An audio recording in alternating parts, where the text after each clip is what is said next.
Jack, what are you doing here? I thought we told you that we were fine waiting 2 weeks for all of the contest winners to come out in one video. I hear you. I saw the poll. Look, I can't argue with numbers, but I can ignore them.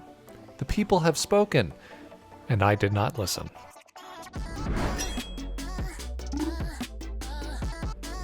We're back, guys. Okay, real talk. I did make a poll asking the fans if they would rather wait for a longer video that had all of the winners for the Mazah Region Fan Contest, or to have the video split into 2 parts, and yes, an overwhelming majority of people voted for the former.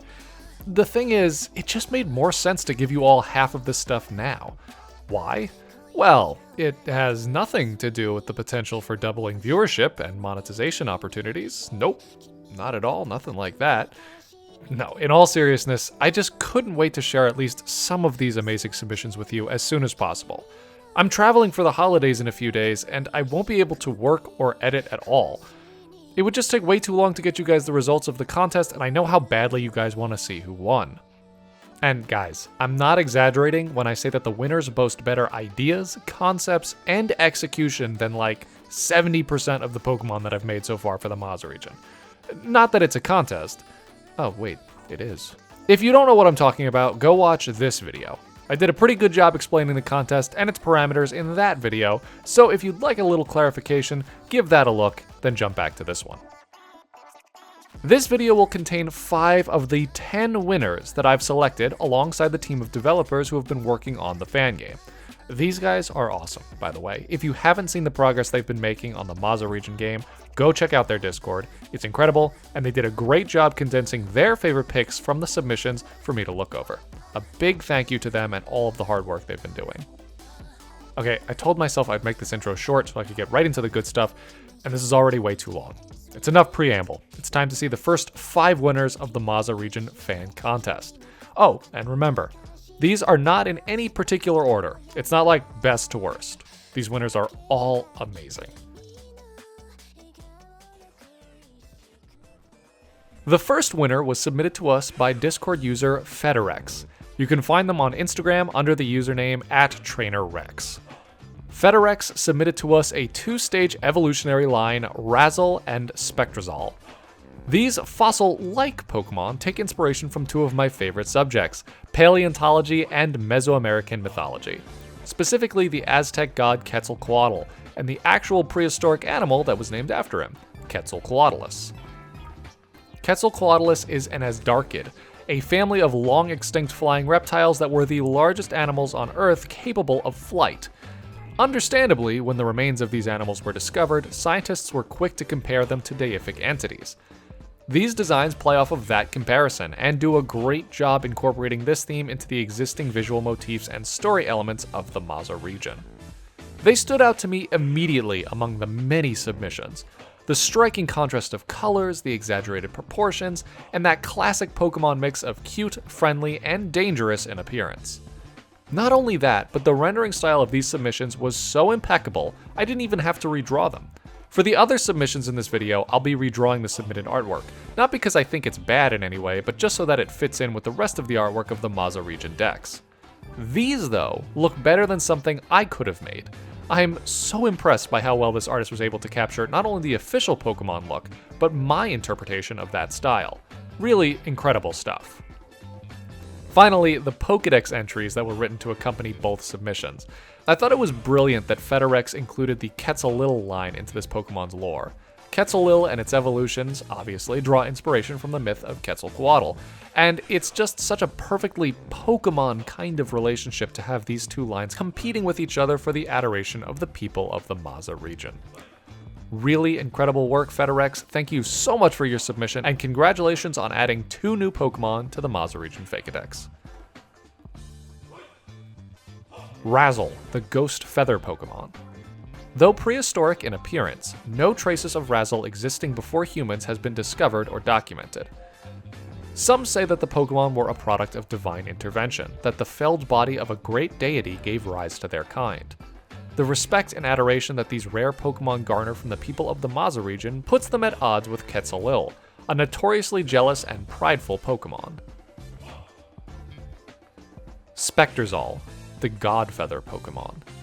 Between its size, beauty, and strength, it's not uncommon for Spectazol to be mistaken as a legendary Pokemon. It's one of the most dangerous predators in the Mazah region, able to take down prey as big as Titanotrope when hunting in packs. Trainers have learned to never keep a Spectrazol and Quetzillion on the same team, as the rivalry between the two Pokemon can incite battles devastating enough to level a small town. Alright, time for winner number 2. This 3-stage evolutionary line comes to us from Discord user Owoodfin, or Owen Woodfin. Cosmet, Glaciatel, and Cryoger. In their own words, this line represents the other end of the dynamic of Mazah, modernism. For this, I decided to move away from history and go for a mood, the childlike joy that I have towards space travel. This design is based on cryogenics, human evolution through tech, and an ode to the monkeys that were sent into space. I love these submissions for a lot of reasons. First off, I had my eyes peeled for creative ice types. We need more in the Mazah region, and I'll be the first one to say it, ice types are hard to come up with. I mean, yeah, there's the obvious routes like an ice cream cone or a frozen frog, but I was really hoping to find some ideas that made my ice type designs look as unoriginal as a lion with fire for a mane. And wouldn't you know it, I found that in these submissions. The concept of a tiny creature encased in a thermoregulated bubble of gelatinous ice, I would have never thought of that. And that was another reason I picked this design. Part of the value of working as a team, rather than as a singular artist, is the range of creativity that comes with different people and their experiences. I realized, as I redrew this line to better fit it in with the rest of the Mazah region, that I lacked this kind of variety in my Pokedex. A bunch of ideas from a bunch of people that can appeal to many different tastes. Official Pokemon designs have this quality to them, and it makes me so happy to look at an artist who sees the world in a different way than I do, and can create something that I would have never dreamed of. This line is cute, unique, interesting, and all around incredibly well executed. I'd also like to congratulate Owen on submitting a piece of traditional artwork in a very neat and professional way. I know it's hard to photograph work on paper, but Owen was able to do it very well, and it even looks like they might have added some color digitally. Really amazing work, and I want to simultaneously congratulate you on your win, and thank you for contributing this concept to the Mazah region decks. It's so much more dimensional because of it. Cosmet, the small step Pokemon. Cosmet surrounds itself with a bubble made out of hyper-cooled water.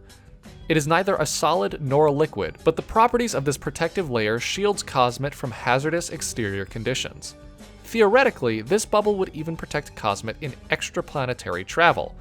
Behavioral patterns of the Pokemon, however, show no evidence of Cosmet ever attempting to so much as leave the Mazah region, let alone our planet's atmosphere. Glaciatel, the giant leap Pokemon. The frozen bubble that encompasses the body of Glaciatel can be manipulated to aid in locomotion.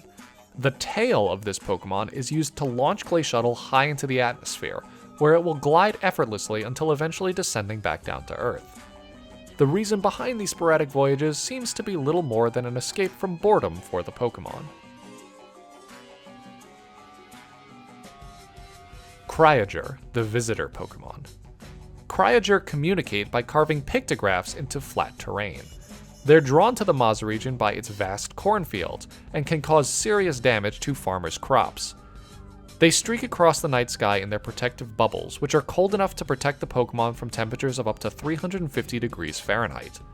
This bubble can, theoretically, protect them from the conditions of outer space. However, it would seem that interplanetary travel is boring to them, as they always return to Earth.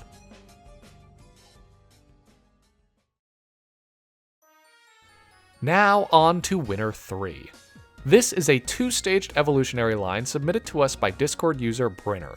You can find them on social media under the handle Brynner Aldrich. Both the dev team and I agreed that Mingot and Rustache would make the top 10, and let me just say that this artwork could easily fool an entire Reddit thread into thinking it was leaked official concept art. Something I wasn't expecting to get out of this contest was the privilege of learning from my fans. You guys are incredibly talented, and I've already grown a ton in just the past few weeks doing studies of your work. This concept art sheet proves how important it is to work like this when you're creating a character like a Pokemon. It helps establish personality, three-dimensionality, and gives a really good sense of how the character will fit into the world. Mingot and Rustache are designed in such a brilliant way, utilizing the trademark Pokemon style of creatively combining concepts into a cohesive character design. Anteaters, aardvarks, shrews, moles, and other similar animals inform the anatomy of this Pokemon, while the broader characteristic traits of the stereotypical prospector adds a second dimension into the personality of this design. It is, in a way, anthropomorphic, but only in so much as we can interpret human qualities from the inspiration shown in its design. Really just amazing work. And like the Cosmit line, a big part of why I wanted to include these Pokemon into the Mazah region is because it's not something that I could ever come up with. The variety that Mingot and Rustache adds to the Mazah region reminds me of how important it is to have a range of perspectives working together on an artistic product, not just one guy. Thank you so much for your submission, Brenner. This is incredible work, and we hope to see more from you in the future. Congratulations.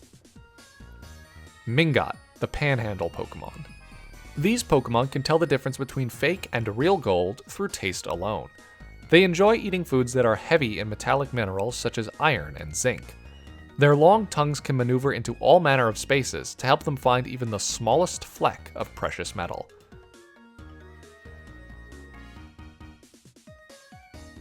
Rustache, the Dowsing Pokemon. Rustache can taste veins of gold and other precious metals more than 200 feet through solid rock. When they find a promising location, the organ on their head resembling a hat will open and release a scent that calls other Rustache and Mingot to the area. Through ingesting small golden nuggets over time, their razor-sharp claws are made of solid gold. Winner number 4 comes to us from Discord user Banana Toast. First of all, great username. Banana Toast blessed us with an amazing 2-stage evolutionary line done entirely in pixel art. And let me just say, this looks as professional as any official sprite done in real Pokemon games. Gulpy and Malharo, 2 much-needed fish Pokemon to fill out the waterways of the Mazah region. In the words of Banana Toast, there are a lot of water Pokemon in the series, but the depths are one of those places that hasn't been explored much. There have barely been any deep-sea Pokemon outside of Hoenn, so with Melumist representing the Abyss, I thought that Mazah should have at least one other Pokemon of its own to fill that ecosystem with. Ghost and Electric seemed like the perfect type to explore this theme with, given how ghastly the animals down there are and the amount of them that employ bioluminescence. So I've created some sea monsters. Here's a frogfish that evolves into a mosasaur. This really is an area of character design that's been underutilized by not only myself, but the official designers at Game Freak, the deep sea. So many opportunities for terrifying, beautiful, and alien-looking creatures, or all of the above.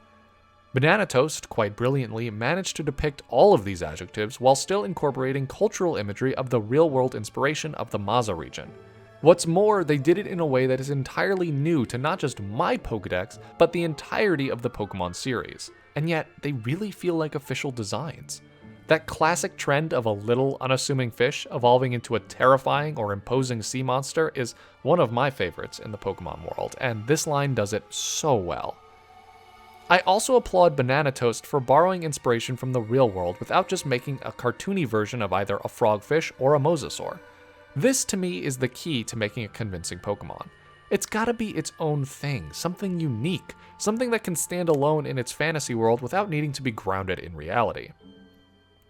Finally, I want to give a big thumbs up for listening to the rules of the contest and getting creative with the typing. I'm sure a lot of us would have wanted to make this a water type, but making the line Ghost and Electric not only helps balance out the typing of the Mazah region as a whole, but also adds dimensionality to the brilliance of the concept behind its design. Fantastic work, Banana Toast. Great pixel art, amazing idea, flawless execution. I only hope I did your design justice in my re-rendering of it. Congratulations. Gulpy, the Lagoon Pokemon. Gulpy are nocturnal, hunting by the glow of their horns. Divers who have been allured by their light were led into sea caves where they became disoriented and drowned, so swimmers are advised not to follow them. Some believe that the underwater caves that they live in have passageways that lead to the afterlife. Malharo, the False Beacon Pokemon. Malharo live in the deepest, darkest regions of the ocean. Fishermen in the Mazah region tell horror stories of these massive Pokemon, and some say that they are the vengeful spirits of sailors lost at sea. They surface during thunderstorms to prey upon boats, presenting themselves as glittering guides but nudging ships into whirlpools. Ancient myths claim that these whirlpools will drag sailors and their ships down into the realm of the undead. Alright kids, how are we feeling? Excited to see one more winner? I bet a lot of you are all sitting there thinking, why couldn't he have just waited? I really want to see them all. I know, I'm kind of feeling the same way right now. But you know what'll cheer you up? Winner number 5, and the last submission that we'll cover in this video. It comes to us courtesy of Discord user Oris Ghost. Oris Ghost gave us a very clever regional form and an entirely new regional evolution for Burmy. Now, you're probably not surprised that I chose this submission as one of the winners. I mean, look at this. The artwork is flawless, the concept is brilliant, and the design is not only cute, but exciting. It's another genius combination of real-world culture and existing Pokemon design conventions. In the words of Oris Ghost, they're inspired primarily by papel picado, a decorative Mexican folk art made from trimmed paper. Papillode's wings, in particular, are meant to evoke the shapes associated with papel picado, as well as the traditional Mexican dresses and a glasswing butterfly as well. Papillode's personality is meant as a nod to artists online who are hungry for attention. Additionally, Papillode is meant to be an intersection of the concepts of both Mothim and Wormadam. Papillode's relationship with its cloak is its unique way of interacting with Burmy tradition, inspired by the themes of the Mazah region. By virtue of losing gendered evolutions, it's also got some themes of shedding traditional gender roles, so the shiny is a very on-the-nose reference to the non-binary flag. I mean, this is just such a well-thought-out way to exemplify the themes of the Mazah region, with such a seemingly simple idea. A lot of people misconstrue the theme of modernism in the Mazah region with future. Modernism doesn't have all to do with new technology. It's also about how we as a culture evolve over time.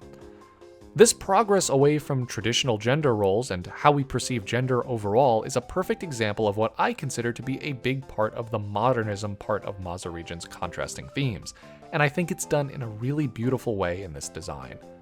It's not just clever, but it works well in the context of Pokemon, which, like in real life, has always put an emphasis on the difference between male and female. But social impact aside, these designs are just amazing. I didn't even really have to redraw them, just trace over the artwork done by Oris Ghost. Really great dimensionality here, it's something that I need to improve on in my own work. The subtle way that you've informed a viewer about the shape of the wings, not just in their patterns, but in the thickness, is a really hard thing to do, and you've done it so well. This is another design that I personally have learned a lot from as a Fakemon artist and an artist in general, and I hope that everyone watching has learned a lot too. Silhouette design as well, I mean, so impeccably done. I've really become aware of how many of my Fakemon designs just look like big blobs. All of you are so good at silhouette design, I'm honestly a little jealous. Great work, Oris Ghost. Your voice is as strong as your illustration skills, and I think Papillode and Mazian Burmy will make a wonderful addition to the Mazah region decks. Congratulations. Mazian Burmy, the bagworm Pokemon. In contrast with the hardy resourcefulness attributed to their Sinnohan counterparts, Burmy face significantly less environmental pressure in the tropical Mazah region. Instead of crafting thick, insulated cocoons, Mazah and Burmy adorn themselves with carefully trimmed scraps of light material like paper and fabric. The people of the Mazah region celebrate and protect Mazah and Burmy for their intricate handiwork. Papillode, the confetti Pokemon. Due to their unique way of life, Mazah and Burmy neither fuse with nor abandon their cloaks on evolution. Instead, all Mazah and Burmy evolve into Papillode. These Pokemon are obsessed with the beauty of their own work, and in pursuit of further praise and attention from people, Papillode continue to modify and perfect their cloaks for as long as they live. Papillode designed their cloaks after the unique patterns of their wings, and likewise, these patterns have inspired the design and Mazah region culture for generations. Alright people, as much as I'd love to show you the rest of the winners, I literally do not have time to do so right now. But don't worry, as soon as Thanksgiving is over, I'll be back on that grind to get you the rest of the winning submissions. We have 5 more winners to look at, including 2 Mega Evolutions, another 2-stage evolutionary line, and a single-stage Pokemon that I find incredibly adorable. No spoilers, but I strongly encourage everyone to go check out the Mazah Region Fan Submission channel of our Discord and look at all of the submissions. We could only pick 10 winners, but there are literally hundreds of designs in that channel, and they're all worth taking a look at. Stay tuned, everyone. All of the rest of the winners will be announced soon. A big thank you to all of our Patreon supporters. If you want to help support the channel or get your hands on some exclusive Subjectively merch, consider becoming a patron. It helps us out a lot, and we really appreciate it. Thanks for watching, everyone. We'll see you all in the next video.